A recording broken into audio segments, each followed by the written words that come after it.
So one of the things that I think we had some questions on was like the difference between search and browse, and like how do you decide which one you want to go for?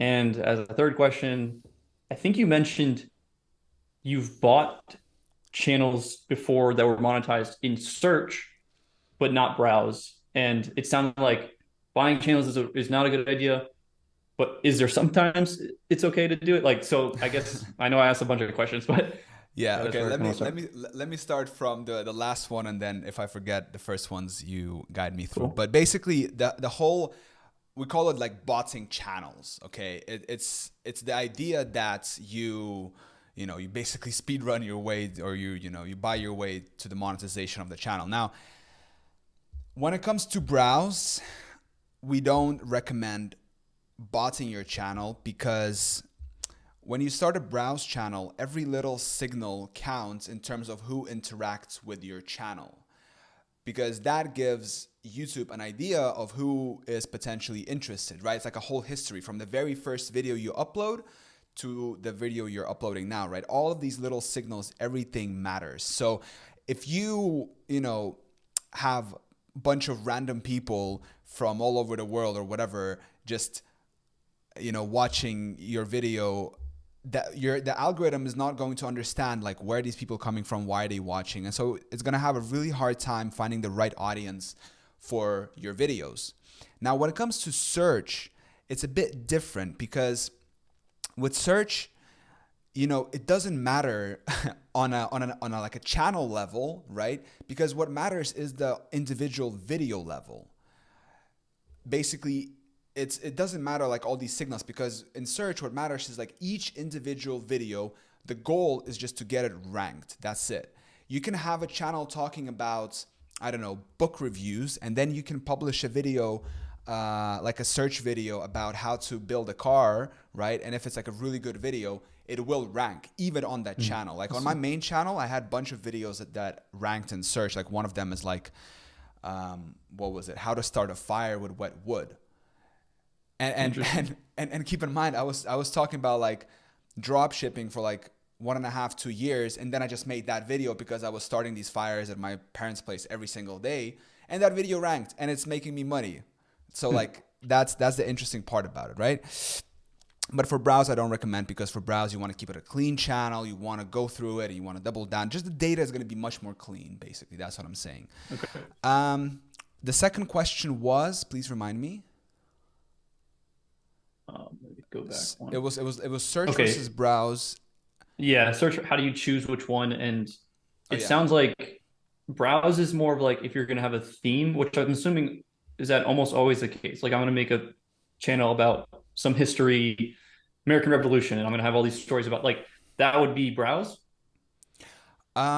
Yes, that would be browse. So Okay. basically, it's just how you title your video. Like if you title your video, you know, browse. Like just think about browse as like what could be recommended to people, right? Like a search video won't necessarily be recommended to people. That search is just something that people are looking to solve their problem for. Like I think one of the most searched term is like how to tie a tie. You know what I mean? Hmm. Like those Okay. those type of videos. So there's like it's a whole Gotcha. two different genres. Now, which one do you go for, right? That was the question. So what I say is that search is easier to start for beginners, because you don't need to be necessarily good at having the YouTube game skill. You don't need to necessarily know how to title or a thumbnail, or hook a viewer or retain the viewer throughout the video, because that's for browse, right? That's like Mr. Beast is the number one person at that, right? He has just nailed down the retention to the T. With search is like you can find an undervalued keyword that is being, what's undervalued is like, okay, it's being searched, but it's not being, there's not that much content about it, or the content is outdated, or the content can be basically improved, right? In some way or another. Hmm. And it's just much easier and much more beginner friendly. And it's also cheaper. And it depends like how you want to do this. If you want to, if for example someone is young and they have a bunch of time but they don't have money, they can start themselves. I have so many guys that I know I'm friends with who did this all themselves. They literally just recorded like 10 videos every day consistently, and they started ranking. It's gonna be like simple tutorials or whatever, like about digital stuff. And that's so yeah. And but then, like, for example, if someone is maybe a bit older, or maybe someone has a bit more money and they want to get into the whole content production space on YouTube, then if you want to like do it big, right? And you have experience, you kind of know what you're doing, and maybe you have like a partner who can help you with that, or like you can hire a team, or you can basically invest money, then I would suggest going for browse, because browse is like you can scale a lot harder, right? You can achieve much bigger numbers. So search is kind of like more consistent like this, and it's more beginner friendly. You won't have any crazy spikes in traffic. Browse, it's like, yeah, you can spike a lot, but then like the video is not going to be consistent. Like once it spikes, it reaches a certain audience and then it's going to like flatten out. You know what I mean? But then if you have that and it's always kind of just producing content, yeah, you can grow a lot harder. So I hope that explains. It's a bit messy, but Mm-hmm. No, I got you. Okay. Interesting. I'm going to try to maybe tie this in with my next set of questions here. So I think one thing that's still unclear for me is, let's say somebody wants to get started with this. Maybe it's a little intimidating thinking, okay, I've got to hire a team, right, to do all this. And again, if you have the cash flow or the capital to do that, great. It sounds like start there, start building the team, and now you're more of like an investor. You're building this thing that's going to make you passive income over time. But let's say somebody wants to build it up to the point where they have some cash flow coming from their videos, and then I guess they can make the next step to invest in the team and grow it like that. So how does somebody get started? It seems like there's a bunch of hurdles. First, they got to get monetized. They have to, what do they have to, how are they going to make the videos in the first place if they don't have a team to hire? I know there's AI and stuff like tools. So I just want to get your, I guess, blueprint for like a beginner, to get to the point where they can start to have some revenue, mm-hmm. where then, phase two is now I can take my revenue and reinvest it into the team. But like just phase one, even getting to phase one, 200, 300, $400. they're doing everything themselves. I suppose, yeah. Okay. Well, so basically content production, right? You either do it yourself, right? Or you get people to help you do that, okay? Getting people to help you make content costs money, period. People are not going to work for free unless you find a visionary who believes in you and you guys have a crazy project and it's like two friends basically doing something together, which is, by the way, could work. Maybe one is a good video editor and the other one is a really good script writer and narration. That can be like a dream team come together. But let's say that someone is starting out from complete scratch, right? He's by himself, doesn't have money to invest, or doesn't want to invest money, and just wants to invest his time into making content. So the blueprint for that would be, first you need to decide whether you want to do a personal brand channel, so you're showing your face, or if you want to do a faceless one. So let's say you want to go with a faceless one because that's what we're talking about here. So okay, faceless one. Then the next thing you want to decide is what kind of like a niche you want to get into. And this sounds so cliche at this point, but like it's true. You can't make content about everything. You need to make content about a specific thing, because then that's going to help you grow the channel and people are going to start expecting the specific content from your channel. So like it feels like you're putting yourself in a box, but that's actually good. So choose a niche. And when I say choose a niche, like, you want to combine like two circles, right? They need to kind of like what are they called? Like intersect. One of them is market demand. So what is already working in the market? What is already being searched for? And the second one is what you like, what you have a preference for. Because let's say that you don't focus on the market and you only do what you like. Well, your thing might be so specific that no one is going to even be interested in watching that, okay? Mm-hmm. Now, if you only do market demand and you ignore what you like, it's very easy to burn out and lose interest and just kind of give up on it, because you think that, I don't like it. Like, you still got to have at least a little bit of like an interest in it. So I was talking to a guy another day and he was like, he was like, hey, I want to do skateboarding. And I was like, hey, that sounds good. There's a lot of, big, like skateboarding is a big market in general, right? And if you're like into skateboarding yourself, maybe, you follow the news, maybe big names in the space. Also, think about it. There are big companies as well for the skateboarding market, right? So potentially if your channel grows, right, then you can reach out to these companies and you can be like, hey, would you like some extra traffic to your store?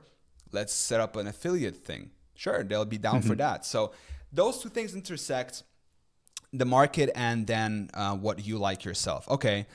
Then after that, once you decide, then you need to look at what is already, like you need to look for proof of concept. So proof of concept, basically you go out to the market and you look at existing channels that are already doing what you want to do successfully, okay? And then you want to look at, okay, how are they doing it? Like what kind of videos are they doing? What kind of thumbnails are they doing? And what kind of titles are they doing? And then you want to go even deeper, okay? You want to make like, you analyze the titles, you analyze the thumbnails, then you go inside the video. Okay, how do the first 5 seconds look of the video? How do the first 15 seconds? How do the first 30 seconds look? And you want to go even deeper and be like, okay, how many cuts are they having? What's the narration? How are they hooking me to watch until the end of this video? All these little things, they all matter. And like the people who are doing a channel, a faceless channel successfully, and it's kind of like a media production company, they have it nailed down. Like they have standard operating procedures for how they write the scripts, how they do the voiceover, how they do the video editing and all of that, right? So that's what I would do. And then I would just start trying to put all of those pieces together. And, a lot of beginners, I mean, I'm guilty of that myself, is like, it's easy to get overwhelmed with things, right? It's easy to be like, okay, I want to make 125 videos in the next whatever, but like, just put that aside. Focus on making one video, right, at a time. And then like, once you make the first video, publish it, see how it performs, and then try to improve the second video, right? That's how you would start. And then you would improve the next one. And the next, it's just making the next video better than the last one. And like we talked the last time also, I would suggest also, if you're starting out, I would suggest making like 3, 4, 5 videos at a batch when you're first starting and putting them on the channel all at once. Like make like 3, 4 videos, put them on the channel all at once, because then that way you will be able to achieve, or like if someone discovers your video and they Right. really like the video and then they click through it on the channel, they will be able to binge watch all of your other videos, which Right. increases the session time, which is a really good signal for the algorithm. Okay. Cool. So I think that makes a lot of sense for me. Now, if when I watch some of these videos, because actually you gave me this outline last time, and we did the exercise. Like we found some videos, and then we broke it in by, okay, what's the thumbnail? What's this? And we were like just kind of practicing to see, okay, what is this process like? And I guess I just got stuck with, like, looking at these videos. I was like, if I was gonna make this, they're sourcing content, right? Like a lot of these videos are like, let's say we talked about basketball last time. Like there's NBA, and they source all these clips and they put them together. Like, how do you find that content? What content can you use? What are the copyright around, I guess, Yeah. sourcing? How does that work? Yeah. Yeah. So basically, you are allowed to use clips from other YouTube videos as long as you follow the so-called YouTube fair use policy. So the YouTube fair use policy is you got to make sure that your content is transformative enough. If you just take a clip and you repost it, I mean, that's going to get copyrighted, right? And even if you just like, you got to read into more about what is transformative content and what is fair use, right? They go a lot into depth on the YouTube page itself.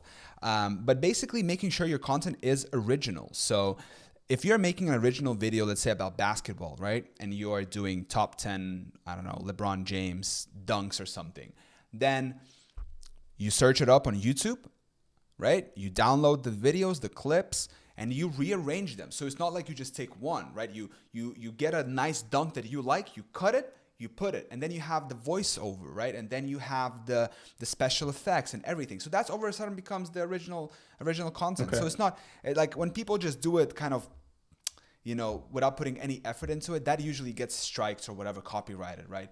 But if you just make it original enough, then Right. just you got to play by the rules. That's what it is. I see. I see. Okay. So as long as you have, I would say like you have your own storyline, you have your own video idea, but you just start, you can source the clips even from YouTube itself, highlights from games or whatever, and then you can plug them right in. Okay. Absolutely. Cool. So that seems like definitely And doable. you can also use stock footage websites. There are free ones, there are paid ones, Hmm. Storyblocks, Envato Elements, all of those. Hmm. Okay. They have great B-roll. Sweet. Okay. Cool. So that sounds like a great idea for somebody who's just getting started. Now, in terms of the person who maybe has some more money, you'd suggest them like what for you, like what are the students that you see, do they even try to make their own videos or do they go in and just straight up hire people from the beginning? You know, to be honest, the the people that I've talked to, it seems because they're all like young, right? And they've all started doing this themselves, right? They and the quality that really like distinguishes the people that get good at it is if you're able to like sit down, right, and actually and actually do it, right, not being like all over the place and looking for shortcuts, but instead just looking for you know how to actually put together a great video. So uh, yeah, that's the people that I've been talking to. Obviously, I also know some people who did like a mix, right? So they do some of it themselves, and that's how I started. And then they also outsource some of the parts. So think of it as like three different stages or like three different ways to go about this. One way is like a spectrum. One way is you do everything yourself. The middle way is you do a hybrid version, so maybe like 50-50 or whatever, 70-30. And then the full to the right version is you just say, okay, I'm going to hire people. I'm going to outsource everything. Let's put it all together, right? That's more like kind of building the systems, right? But then it all just comes down to how much money you have and how much are you losing to lose as well, because if you're just starting out and you know nothing about YouTube, you know nothing about retentions and click-through rates and all that, and you have money to spend, well, there's a there's a good chance you're gonna maybe waste a lot of money, because if you just do it stupidly without looking at the data, without analyzing the competition and what they're doing, then there's a good chance that your videos might not work. But if you want to approach this like seriously and you have money and maybe you have partners and you're kind of like, then you can do it. Basically, it's Hmm. Okay, cool. So you mentioned the hybrid model, which it seems to make a lot of sense to me. For example, like maybe someone does the voiceover themselves, right? Maybe they use some AI tools to write the script or to help them write the script, right? Like even with Chat GPT, it seems like writing a script now is not that difficult. it's crazy what that thing does.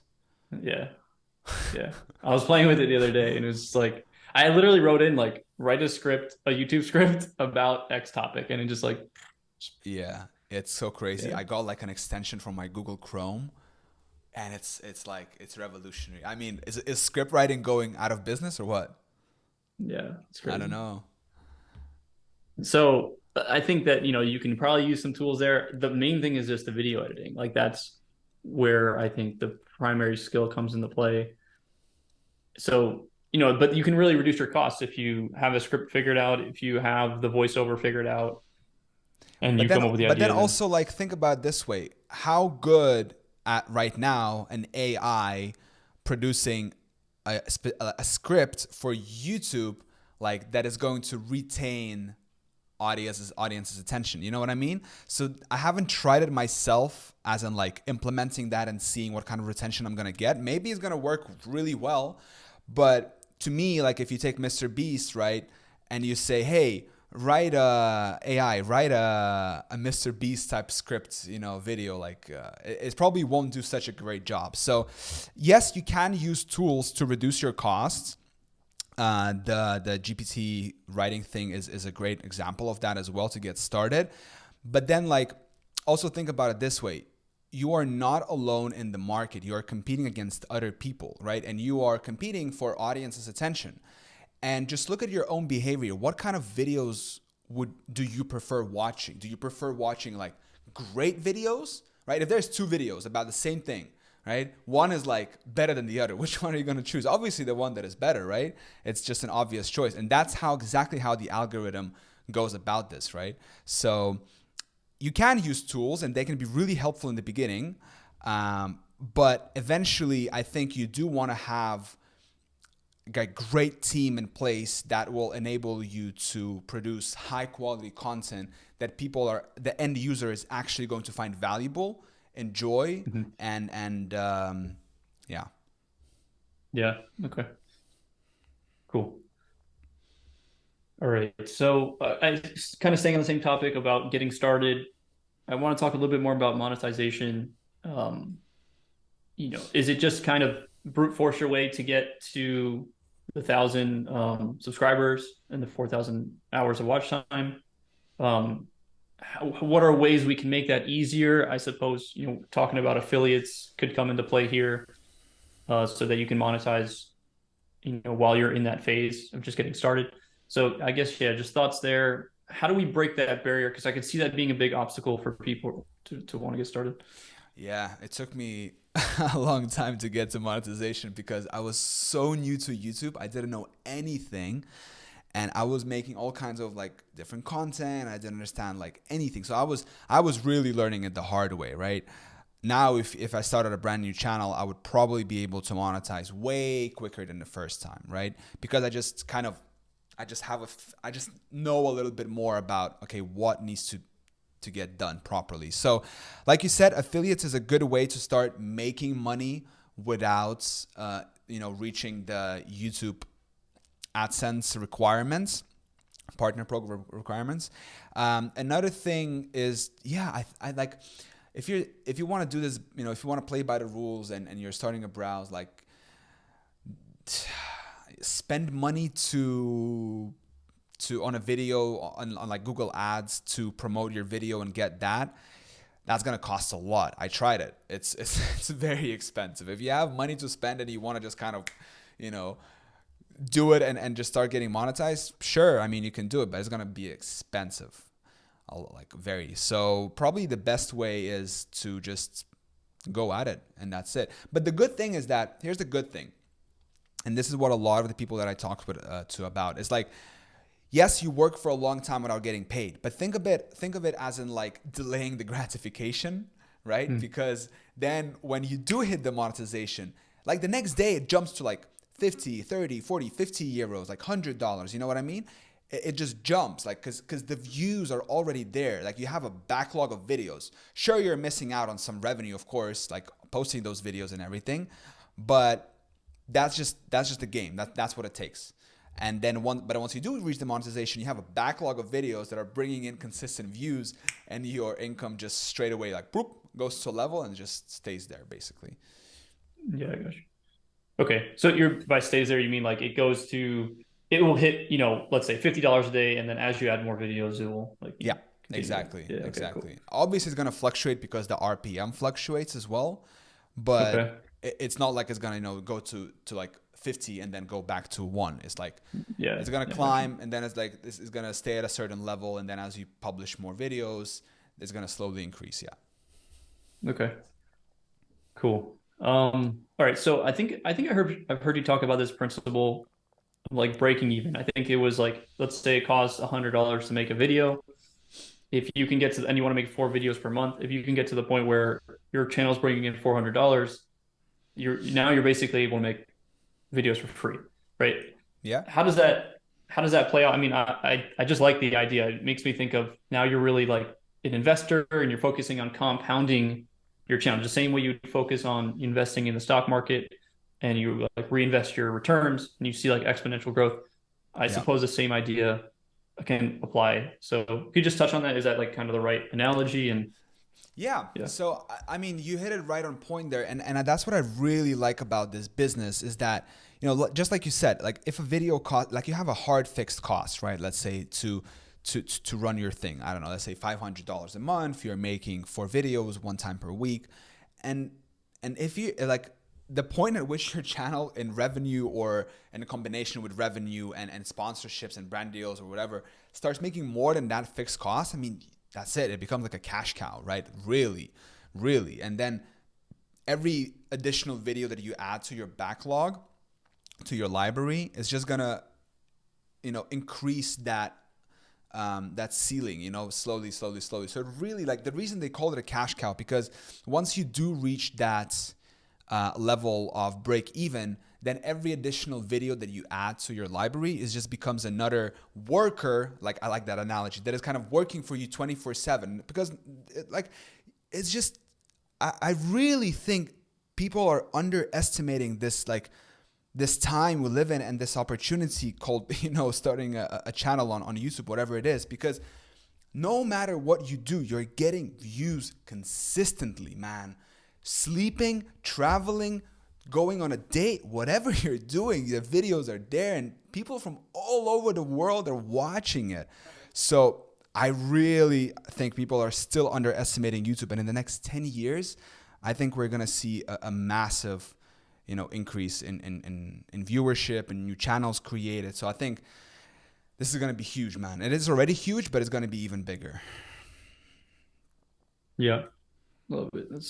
I think that's the idea that really stuck with me is this, that you can just reinvest these profits and it just becomes this snowball effect, Mm-hmm. right? Which is Yeah. super powerful. Yeah. And Obviously, not all businesses are like that. Yeah, go for it. yeah. And obviously, like, there's no such a thing as passive income, right? It's a lie we've been sold, because as with any active business, I'm not talking about index fund investing, but I'm talking about, like, active business that's kind of like, and by active, I mean, like, okay, you need to produce videos. If you let go of control, and if you don't look into it at least, like, sometimes, right? Once a day or whatever, then it will eventually go down. So what you want to do is you want to set it up, you want to get it up to a break-even point, and then you just want to kind of control it, right? You want to look into it, make sure that the team is doing, everything is running well, and maybe you want to put a manager into place, person you trust, and yeah, but just don't let it die and, like, leave it out completely. Yeah, yeah, 100%. And that's true about any business, right? Like Yeah, there's going to be entropy and you have to manage that degradation, and it's your job to kind of maybe cast a vision and be the CEO, if you will, and kind of come up with the ideas, but you don't doesn't mean you have to be doing all the work all the time, right? 100%. Cool. All right. So kind of on that note, jumping to team management, I know we talked about it last time a little bit in terms of all the roles, but and we talked about hiring and finding the people. But yeah, I'd like to know a little bit more about how do you actually manage the team? Do you use a certain tool like maybe Trello or Monday or whatever it may be? And could you have some examples that maybe you could show, just like this is how the script goes in and you move it, or however you do it? I don't know. Yeah. So two things I use really every day are just Trello and Slack. Trello is a project management software. It's free to use. It's just like a board. You can create columns. You can create cards. I use it now. Even I started using it for my personal to-dos as well, because I used to before just use my notebook for everything. But I feel like I'm like a dinosaur, so I got to upgrade a little bit and make sure to keep it a little bit more organized and stuff like that. So I've been trying to do more of that. But yeah, Trello is free. It's great to use. You can add people there. You can create different projects. And the way we do it and Slack is just for communication, right? It's like a business WhatsApp basically. But for Trello, the way the flow works is, so you have the first column is the video idea. Okay. Then the next one is the scripting phase, right? So first, I put in the video ideas, right? I research them, I put them in, great. Then I assign a specific one. I move one card to the script writing phase, and then the script writer begins writing it. Okay. So then once he completes the script, he uploads it onto Google Drive, adds the link into the card, and then he moves that to VoiceOver, right? In my case, I'm doing a personal brand channel. In my case, like I'm recording the script and then sending it over. But if you're doing like a faceless one, then it goes over to the VoiceOver, right? Because you need the VoiceOver, the audio track. The voiceover artist completes the narration, uploads onto Drive, adds the link. That gets passed on to the video editor. Now, meanwhile, at a certain stage, like for example, maybe at the scripting stage or the voice narration, whatever, you also want to have your thumbnail guy create the thumbnail for that video, because as soon as the video editor is done with making the video, if the thumbnail is already there, then the video is ready, right? You just need title, Mm-hmm. script, title, video, and thumbnail. So yeah, that gets published. Then the next column maybe you want to have is like quality control, right? So maybe you want to make sure that before the video goes up, it is like good quality. So maybe you want to put a person in place, or maybe you want to check it yourself first, make sure. But obviously at the beginning, it's very hands-on. Like you can have people and everything, but it will still be very hands-on. You go through the script. Okay, I don't really like this, whatever. Voice narration. Okay, that was good. Video editor, make the beginning faster, snappier. But then obviously once you want to automate everything, you want to put a person in place, quality control, and then the last step is obviously uploading that onto YouTube, optimizing for SEO, or just making sure that everything looks nice. You have your affiliates, your sponsorships, whatever, and then that's pretty much the workflow. Okay, cool. Yeah, it seems simple enough. I guess once you have everybody in the Trello and in Slack, it's really not that difficult. So you're saying some things have to happen in series, if you will, like script, video editor or voiceover video editor, but the thumbnail can happen in parallel. Does that happen right when the script is done, or like Yeah, you can what have is you can have right away? the thumbnail ready as soon as the script is done. Okay, cool. Because the thumbnail guy doesn't need to wait for the video to be completed, right? He can read Hmm. through the script and he can see, okay, what are the main points? What do I want to emphasize? And then get an idea from that as to what kind of a thumbnail I want to create. Hmm. Okay. So if you're running multiple channels, you would just have like multiple boards, I guess, in Trello, Mm. and it's basically the same process. Yeah. Yeah. Just create a board for each channel, and you can even plug the same people there. Just make sure that you kind of differentiate that. Okay, this is this channel, this is that channel. So Right, it's right. just Okay. organized, so it doesn't get messy. Yeah. So it's pretty seems like pretty streamlined once you have it dialed. Yeah. Cool. All right. So you mentioned SEO, YouTube SEO, metadata, I guess, would kind of be included in that. So I kind of want to go there next is when we're uploading a video, or maybe even before the video, maybe this goes into like keyword research and things like that. So I don't know actually what the best question to ask here, but I guess I want to know like how do you optimize the keywords, the title? Um, yeah, I guess how do you get it to more likely rank in search, that type of thing?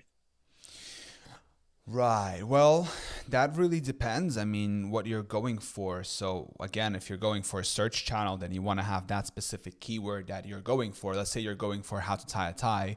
Well, that's exactly how you want to title your video, right? And then maybe you want to say, version 2023, or, you haven't seen this or whatever, the new method. So, again, it's enticing. But yeah, that's for search. For browse, it's like if you're going for like, let's say that you're going for basketball, once again, LeBron, and then like dunks, right? You want to make sure that it's titled in a way that it has LeBron, it has the 10 dunks and everything, like, and then you want to put it in like the top 10 best dunks of LeBron James or whatever. But like, once again, it's important to look at what other channels are already doing and get inspiration from that, because Mhm. you might think that a certain way to title a video is good, but only because you think that. It's not Mhm. necessarily what the market finds interesting. And if you're starting out and you have no data, no experience, then the best way to go about it is to see already what's working, and then, try to understand why it's working like that, which is really hard because, like you learn just from experience, right? Mhm. Okay. What about tools like can you use I think it's called vidIQ or something to get a measure of I guess how good that keyword is or something like that? Like would you do that before or after you make the video? You can use these tools. Like people have mixed feelings about this in the community about like vidIQ and TubeBuddy and all that. But basically, the way these tools work, if I'm correct, is that they are connected with API to Google Ads or the Google data basically, and they pulled the search volume and the competition from there, and everything like, so that should be accurate, okay? But then everything else that's they have, like for example, the vidIQ, the little thermometer thing that shows you like bad keyword red, good keyword green. Like people have mixed feelings about those because that is something that they add on top of it. So they kind of look at the competition versus the search volume and everything. But yeah, but I like, I don't know, if you're starting out, people say for search, yeah, it's not necessary. That's the thing. It's not necessary. Like it can be helpful. Like the thing I use vidIQ for, the only thing I use vidIQ for is the views per hour thing. They have the extension on Chrome, and you can see like which video is getting how many views per hour. Like I don't know, I don't think they have realized it, but that's their like most useful feature for vidIQ. Like it's crazy. Like if I'd be them, I'd just double down on that and just sell that thing probably. I don't know. It's just really good. Like I would actually pay for that because that is a really good thing. You can see which video, because it's like if you're just looking at a channel, right? And you see just the views, but that thing shows you which video are ranking or which videos are getting views like now. It can be published 3 months ago, but it can still be getting views. And the video that was published a week ago might be flatline and not getting any views. So that gives you a much better idea, like, oh, okay, this one is actually like growing and getting views. Right. Like trends and recency. Like that's Yeah, kind of exactly. okay, cool. That's interesting. Okay, great. Okay, I want to kind of continue on this idea of like optimizing videos. I want to talk about split testing. This is something I don't really understand, but I'm pretty sure I've seen like Alex Hormozy post a video and then like 2 hours later it's like a different thumbnail. Is that a thing? Like, can you Yeah, it is change a thing. thumbnails? Like, okay, how does that work? And is that like standard practice? Do you try to test multiple? Yeah, so if we can just talk about split testing Yeah, and Mr. that process. Mr. Beast does that as well. I literally saw that because he posted a video. I was like, and then I look at like before I click on the video, I look at it, and I'm like, why? Why is it that? Why is this a good one? And then I click, I watch, and then I go back to his channel and it's a different thumbnail. I was like, oh no, that's so cool. You know Right. what I Yeah. mean? And so Yeah. yeah, A/B testing is a thing, of course, and you wanna and the way to why people do that is because once they post the video in the first 15, 30, 1 hour, you get initial data because when you first post a video, YouTube is pushing you out, right? Or it's like showing your thumbnail to people, seeing how they react. If they click and they watch, they're gonna push it to more people, right? If they don't click and they don't watch, they're not going to push it. It just goes to the back end. Like they compress it, that's it, done. But because they want to not favor, but they want to give priority to like fresh content, new content. But A/B testing is a thing, man. And I think it's important because if you make a thumbnail and you think is good and then you publish it and the market doesn't think is good, you need to have a backup. And a lot of big creators and channels, they actually do that. They have like 2-3 different thumbnails ready before they post, and they look at how the video is performing, how the CTR is. And if it's not performing as good as they expected or not as good as their previous videos, they change the thumbnail and they see how that performs. Mhm. Yeah, Okay. definitely. So, okay, let's break that down a little bit. Let's say you post a video. Do you have like a benchmark CTR, or would it just be based on your past performance? I know a 2% or something. I'm just throwing that out there. 2% is like what I'm aiming for, or maybe that's like what my best was in the past. And the one I just posted has a 0.5%, so I'm immediately going to change that to my other option. Yeah. If you're getting a 2% CTR right away, then you probably you should probably So change it's bad. something Okay, else. so actually, let me ask you, what is like, this is probably a good place to take this. What are some KPIs? What are the benchmarks that I would say, like, okay, I did something good or I did something bad? Like, Yeah, it just, depends. It depends on your niche, and it also depends on how many impressions you're getting. Um, Initially, when you first publish the video, you're gonna have a higher CTR because it gets shown to the people who are already familiar with your channel. So it's gonna be okay. higher at first. But then, as your video gets more traction and it gets pushed to a broader audience, broader audiences tend to not click that often Hmm. on an unfamiliar video or unfamiliar channel. So the CTR is going to drop. For example, Mr. Beast, he posted on Twitter his video, the $100 million special video, or 100 million subscriber special. He had 500 million impressions, like half a billion impressions. That's like they serve that video to every fourth person on YouTube basically, because they have 2 That's billion. insane. That's That's crazy. crazy. And he had a 7% CTR on half a billion impressions. Can you imagine that? That's That's insane. insane. How And much so, money is that right there? Actually, oh my that's God, I crazy. don't, I don't even know. Like, I just want to look into the analytics and see. That's crazy. Yeah, man, Yeah. Mr. Beast is has nailed it down. But for example, I think it's also kind of niche specific. But in my case, like if I get I think like an 8-9% CTR initially, then that's like as usual, like that's as good as my other videos in this time frame. Okay, but then for example, if I get like a 12% CTR, then it's like, ooh, okay, like this CTR is actually popping. Okay. Okay, I got you. and then Okay. as the video gets more impressions, that CTR is gonna drop. So that's Yeah. what it is.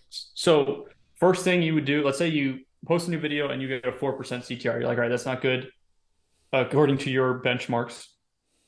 Do you first thing change the thumbnail or the headline or both? Oh, I would probably change the thumbnail first, not the Okay. title, not the title. Um, Okay. but yeah, because I think there was a study done. One of the members in our community said that like people first look at the image and then they want to validate what they saw with the title, right? So it kind of works because we are visual creatures. You know, we process images much faster than we process text. That's why, you know, a lot of the road signs and everything, they're all images. And there's a reason for that because, you know, we just process images much faster. So I think I would give priority number one to thumbnails. If it's not popping, I would change that. Um, and then usually when you change a thumbnail, you will see if it's better, you will see that views and impressions kind of like pick a different angle. You know, if they're going like Interesting. this, you would see them going like at a Okay. higher angle, basically. Yeah. Okay. And can you yeah, actually, so this is kind of important. Like the second you change the thumbnail, is there a quantitative way of determining the new CTR? Like, would it say like, here's your new CTR with this thumbnail, or like, can you say my impressions at this? Like, is there a way to calculate it, or you can only literally look at the graph? Yeah, YouTube is not so fast with like updating the CTR and showing you what it is. So you shouldn't be like updating it every 5 minutes, because then you're not just gonna have enough data, right? You need to see, okay, first 30 minutes, how is that performing?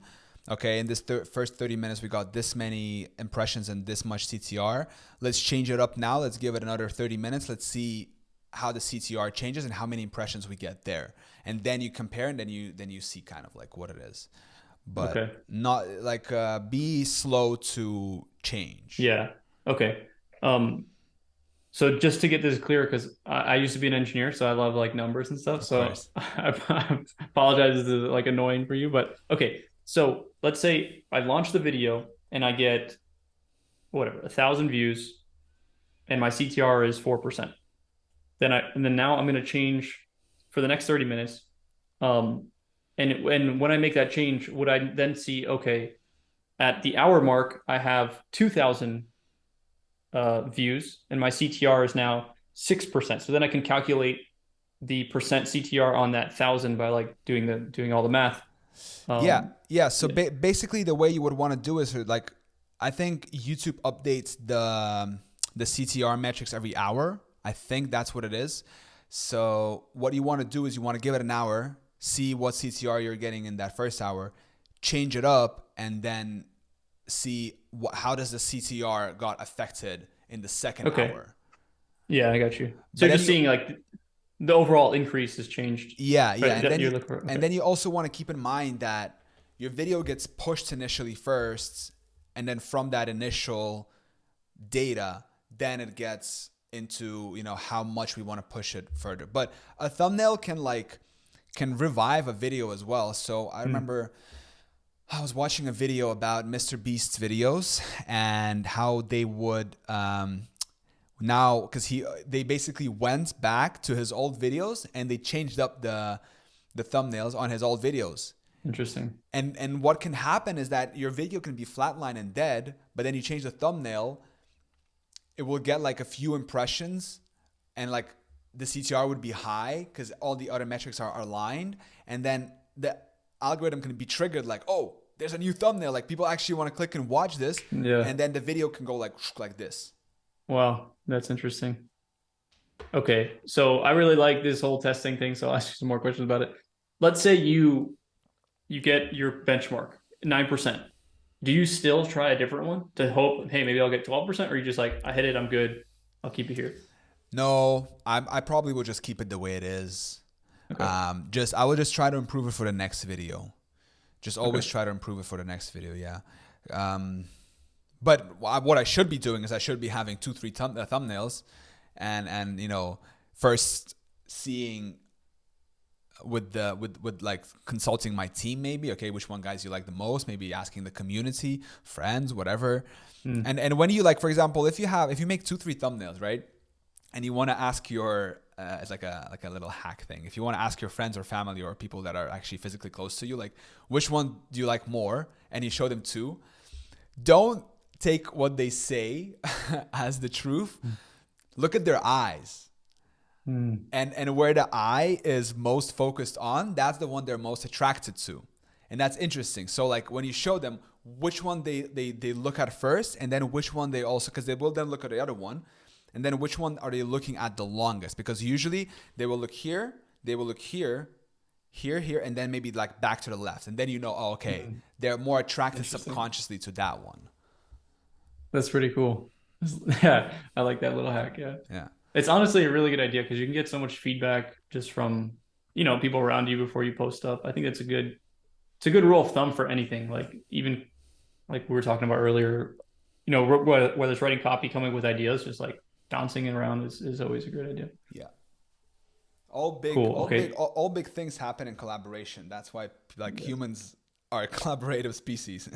Yeah, yeah, because we all have different like experiences, and like I'll see something, and then someone else might look at it and be like, no, that kind of looks like this other thing where you didn't even think about, Exactly. oh, I gotta change this a little bit because I didn't want that message to come up. So Yeah, yeah, exactly. That's very cool. All powerful, right. by the way. Yeah. Just going through some notes. I mean, we hit a lot of it. Let's see. I think it'd be good to talk a little bit more about affiliates. Let's Like do it. you're getting started. Okay, we're gonna choose. We talked about choosing the channel based on the Venn diagram of what do I like, what is the market interest. Where does the conversation come into play? Like, well, can I promote something here in this niche? Let's say I can, like with the skateboarding example. How do I find those affiliates? Is that something I seek them out in the beginning, or just like where does that come into play? I know we talked about monetization and that being a difficult thing, so I imagine it would be great to go into a niche where you could have affiliates right out the gate. Yeah. So the way I see it is that, well, there are many different ways to go about this, but the way I see it is kind of like you can either use any affiliate bank, whether it's ClickBank, Digistore24, right? You sign up, you fill out your info, and there are existing offers in all types of different niches available for you to just literally copy the link and start driving traffic. If you make a sale for them, they're gonna pay you out. As simple as that. So that's the beginner friendly way to go about this. Okay. The more advanced level is, I would say, when a company starts reaching out to you, or when you go out and you reach out to a company in that niche, right? So what is it called? The DC, that company for skateboarding? I don't know. But like, let's say that you go to a big skateboarding company and you say, guys, I run a channel, or better even, I run a network of skateboarding channels. We have this many subscribers. But subscribers don't even matter that much. We're getting this many views on average per video. That's how many videos we post per month. We would love to have you on board as a sponsor. Let's start driving traffic to your website or whatever. And yeah, you can agree something like that. You can agree on a fixed price. that they're going to be sponsoring your videos each month, and that can be like a really nice, healthy check there. But also keep in mind that like when it comes to negotiations, if you're the one reaching out, then you have the lower hand. If they reach out to you, they have the upper hand. So it's kind of like the psychological game here. So like if they're reaching out to you, you could probably demand a little higher pay. If you're reaching out to them, then you're the one in position of need, or so to say. So, but yeah, those are the two kind of ways to go about this: the beginner one and the advanced one. Okay. Cool. So getting started could be ClickBank or things like that. I know there's also like physical affiliate products. I don't know, let's say in a dog training niche or something like that. There could be Chewy like subscription box or um, I don't know, there's health products for dogs, there's toys for dogs. Like there's a lot of, I guess, physical products that could be sold. Any thoughts there? Is there networks where you can go to find physical products, or would that just be reaching out to them as well? Don't they have the thing on ClickBank? I'm not gonna talk now out of my ass, but I think ClickBank probably has physical as well. It's not just all Okay. digital. Okay. They probably like I'm not 100% certain, but I'm pretty confident that they have physical ones as well. Okay. Like supplements or something. Yeah. Yeah, supplements and all that Okay. stuff. Cool. Also, So another one is called Share a Sale. On Share a Sale, they have crazy affiliates. They have like bodybuilding.com, Reebok, Adidas. Yeah, they have like huge brands that you can you can just start like getting a link and start driving traffic to them, and you can get affiliated with like all these crazy companies. sweet. All right. So I think we've gone through a lot of it. Some other questions I had was, I think you mentioned this last time, like reading the data. Um, I forget exactly what you were referring to. I don't know if that was like reading the data coming back on your account, or that's just studying, the competitors. If it's the competitors, we've covered that. Um, we talked about reading some of the data, let's say when it comes to the CTR on our own videos, but is there any other data that we'd be looking at on our own videos, um, like demographic or something, or I don't know, like maybe getting more insights about the audience that's really working, so okay, now I should focus on making more videos for that, or yeah. Yeah, yeah. So the most important metrics are CTR, AVD, average view duration, and then relative retention. So once you get the retention graph, you scroll down, you click see more, and then you choose relative retention, because then that's going to give you a graph of at which time frame it's lower than average, at which times it's is above average. Okay. And Interesting. so then you take the moments where it's above average and almost think about it going like doing like a surgery for your video. So Hmm. what I recommend you do is you then look at that, you take the times, and then where it's below average, literally just go ahead and cut it out and only keep the parts where it's above average. And then make that video, then add to that video and make it longer. Post it again, or like make a variation of that. Then look at the relative again. Okay, did the parts that we add, like how do they interact with the other parts? Are they below again? What do we need to check? Or maybe they aren't. And so like you basically go in and like you cut it out and you insert a new piece and you see, okay, how is that performing in terms of retention? Right. Yeah. Okay. So that's really interesting. And then also, by the way, sorry for interrupting you. The audience you said, so that's also interesting because as you start to get data, you will see like, okay, what are the genders that are watching my content? What are the age range? And then their locations. And based on that, and also like what other videos. That's actually a really powerful one. What other videos are my people who are watching my videos? So the people who are watching my content, what other similar videos are they watching? And then you go into that and you look, okay, what kind of videos? Who has the most views? The views tell a lot. If someone is getting more views than you, there's a reason why. So yeah, definitely. Maybe they have a better hook, a better story, whatever. Interesting. Yeah, that makes a lot of sense. So you talked about the relative retention, cutting out the pieces that don't work. Would you literally re-upload like even the same video and take the other one down, or would this just be kind of more like principles that you'd apply to the next video? Like I know not to kind of make these same mistakes. First, don't delete any videos. Keep it all there. Um, why? Why would you delete it? Another thing that people worry about sometimes, like, oh, but my audience is going to see that same video and they won't be happy. Man, that's your ego talking. Like 99% of the people that are going to watch your video are going to be not subscribed to you. So they probably wouldn't see the first video anyway. So change it up a little bit. Look at the retention. If it's a good video, look at the relative retention and then see how you can make that video better. Because if that video reached, for example, I don't know, 10,000 people, right? And then it flatlined. Well, that means that it's a good indication that that's a good video and it could potentially reach 100,000 people. So you're actually doing a disservice to people by not improving that video and not uploading a newer, updated version. It's like people do updates in life on everything. That's how we improve. Just make an improvement, improve the title, improve the thumbnail, improve the retention, upload it.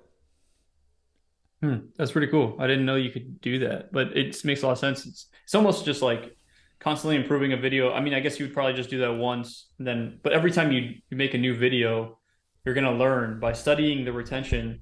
You're going to learn like, okay, what was the problem with it? I think that's kind of how you're going to see the patterns and you'll get better at kind of that feedback loop. You'll get better and better at making videos just by looking at those. Yeah, it's like Gary Vaynerchuk says, like, I've been saying the same thing for 25 years, and it's true, like he's been preaching the same message for 25 years.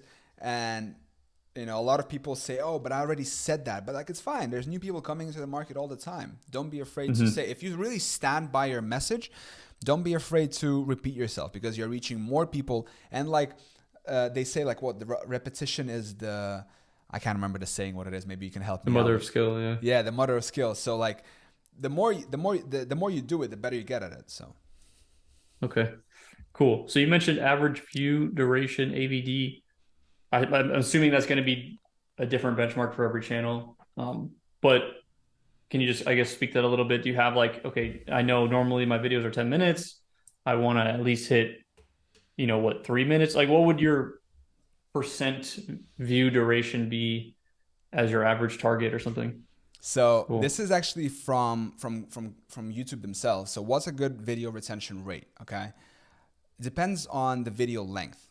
Okay, because it's like all the retention curves look like this. So if you're doing a 10-minute video, let's say, right, the median one is 44%, but the top 10% of the videos on YouTube have a 61%. Okay. So say for example, you get a 70% retention on a 10-minute video, right?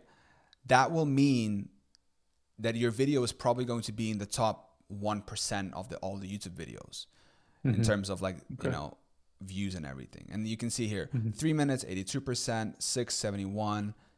So like, for example, 30-minute video, 49%. Like it's hard to get someone to watch half of your 30-minute video. Yeah, on average for every viewer, that's insane. Yeah. Because all of the curves look like this, right? Uh-huh. All of them look like So, sorry, what is the 30-minute median? Is it just blurred out there? Oh, I really can't see. Yeah, I really can't see. But we can assume what? 30, at least 30, right? Yeah, above 30%, the median one. Okay. If there's a 3 and That's then still a lot. Right? Yeah, it's still a lot, man. Cool. So, looking at that, I think one of the questions I had was like, well, how long should my video be? So obviously that's gonna be different for every person, but assuming someone's starting a brand new channel, they're trying to use the faceless, method. Is there some kind of like, shoot for 10 minutes on average? And yeah. So this is gonna sound really kind of boring and cliche, and I got it from his name is Todd. He is the person who like is responsible for the algorithm, like the main guy for the algorithm at YouTube. And he got asked the same question at VidCon, and he's like, you gotta make your video as long as it needs to be. So like, how long do you need to put your message across, right? For example, like I'm probably gonna make a video out of this, right? So I'm gonna cut out, the fluff parts, right? But I'm like, it's gonna be a long video because that's how long it will take to get this video across, all the points that we're covering here, which is super in depth, right? There is one thing about the 8-minute thing. So you need to, if you want to have mid rolls in the video needs to be at least 8 minutes long. So a lot of the creators, they aim to make the videos at least 8 minutes so they can add the mid rolls, which increases your CPM, RPM on the video. So potentially you can make more money. But, if your video got to be 5 minutes, make it 5 minutes. If your video got to be 15 minutes, make it 15 minutes. Okay. So mid-roll, that's an ad that plays in the middle of the video, I'm assuming? Yes. Okay. So, and the cutoff for that is it has to be at least 8 minutes. Yes. Okay. If your So video that is makes less than sense. 8 minutes, then it's not, you won't be able to place mid rolls.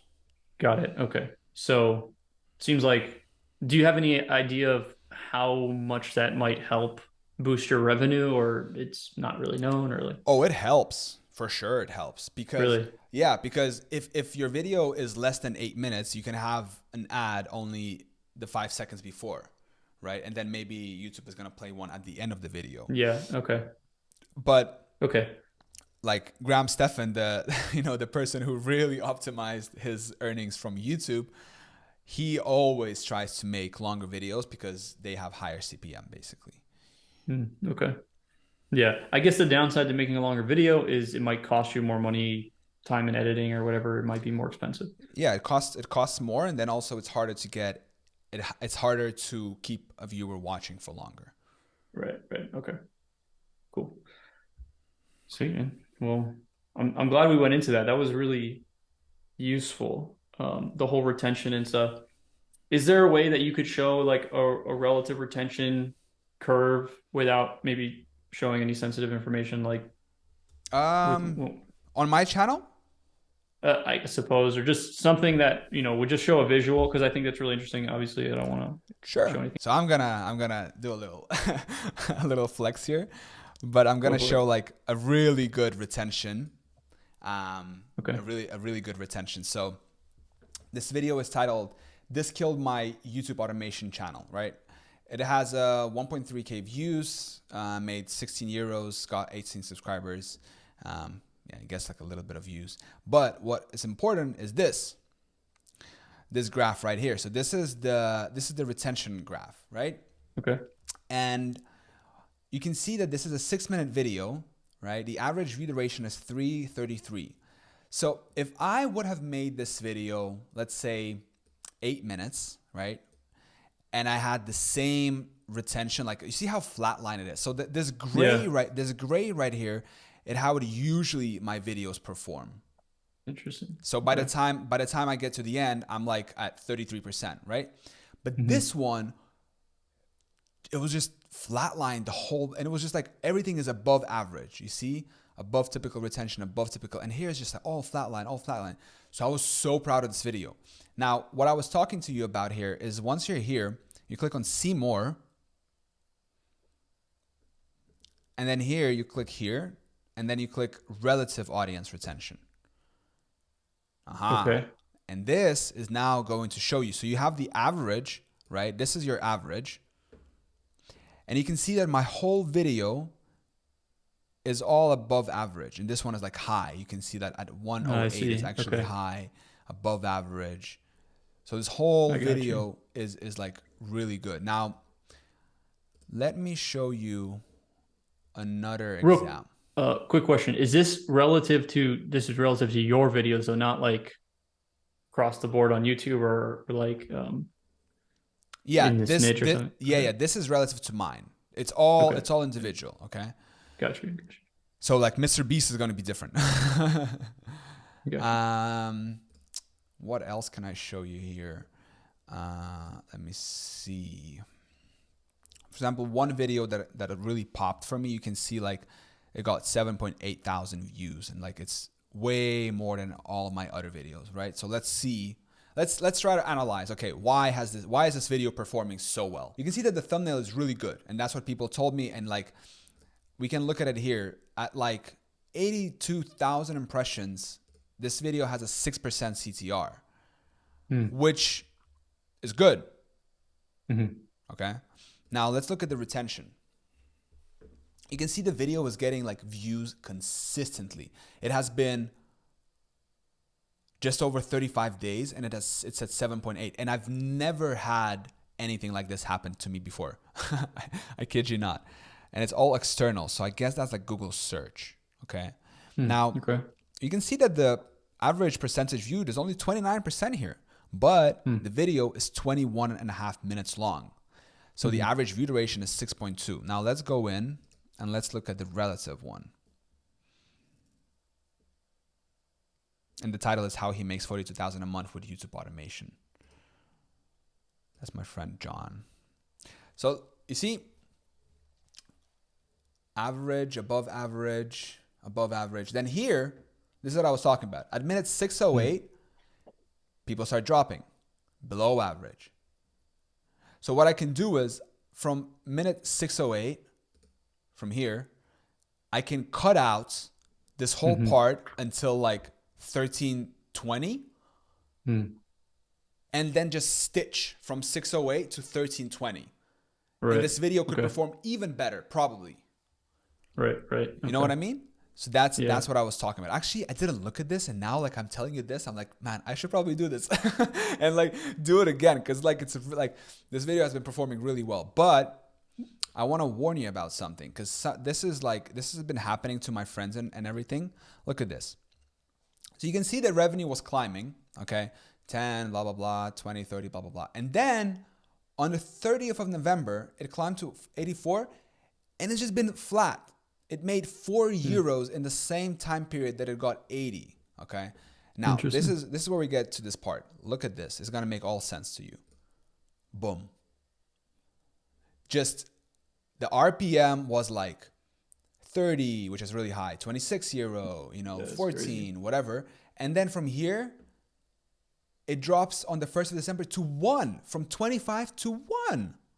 And then it's just been steady 1, even lower than that. Now, keep in mind, my channel doesn't have any strikes. My channel doesn't have any, issues. Like never, like did I have anything. My channel is super clean. It's super good. So this happened. This is not the first time it's happened. So let me actually show you another one of my videos where it happened and then it actually normalized. So if I just sort this by views, it's one of my best performing videos, this one.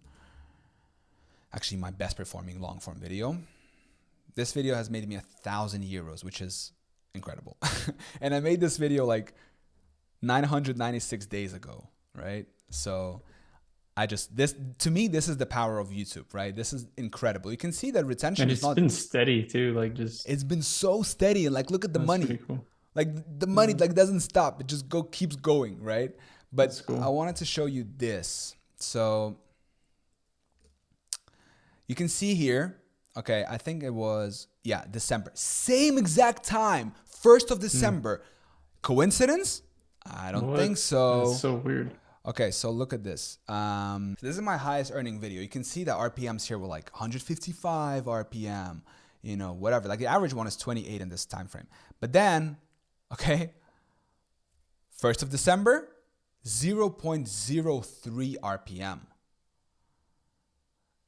And then it just keeps So going at weird. 0 until like there was one jump here to 50 and then another one until the 20th of December. So for like 3 weeks, it was at 0, literally. And then, Hmm. like nothing ever happened, back to normal. Hey, we're back together. So That's so weird. this is crazy. So I really hope the John Chorus video recovers. But yeah, that's what can happen. And like I'm warning you that that is a thing, and it has been happening to my friends now as well, where they had like one of my friend had like a average RPM of like almost 100 euros, let's say, an average one. He does like crazy high CPM videos, and you can see that it goes just from 100 to like 2 or like 1 in like a matter of just like 1 or 2 days. And no one knows why it's happening. They have been reaching out to YouTube, and YouTube has just been like unhelpful. Hmm. So I don't know. That's super weird. So, but what I was really surprised at was the RPMs. Like, is that because they say like the normal RPM is like $4 or something. Yeah. So, what is that true or like how when someone's looking to get into a niche? I know we kind of talked about this. Like, don't worry too much about the RPMs. Do what you like. But at 30 RPMs, I thought that was like the highest that it could ever be. But Yeah, listen, make money online kind of type of content that I'm doing is really high RPM, CPM, because e-learning businesses have crazy fat profit margins, so they're willing to spend a lot to acquire a customer. So that's not like, it's not surprising that that's why that's so. But investing and like make money online have the highest CPMs on YouTube. Now there's a problem with chasing CPM, okay? And the problem is that when you start to chase the money, it runs away from you. So, and I talk that from my experience. Like, yeah, we all want to make money, we all want to build a profitable business, but you're much better off doing content that you actually enjoy. Like, I actually enjoy making these videos. You know what I mean? I didn't start making drop shipping videos because it was high RPM. I didn't even know what was RPM back in the day. I was just started doing them because I was into drop shipping myself, and I was like, I want to do something else, so let's do YouTube. And I started doing that, and I by accident I realized that make money online has like the highest RPM. But when you follow what you like, when you follow your passion, and once again, that sounds cliche, but the money is gonna follow you, because at the end of the day, producing content that people want to watch, you will be rewarded for that. If you make content, just any kind of content, but like it's in a high RPM niche, you won't be able to produce great content. So that's the thing. And I made that mistake before as well, by the way. I started a second channel. I got into like I made a faceless channel. I got into the make money online niche, and then, that failed dramatically, spectacularly. So then I switched to another thing. But yeah, if I'd be starting now again, I'd probably do something that I actually like. I'm into like psychology. I'm into evolutionary psychology or like philosophy, right? Like, it probably doesn't have high RPMs there, but to me, it doesn't matter because I know that I will enjoy making that content and things are going to fall into place as long as I'm making the best videos possible.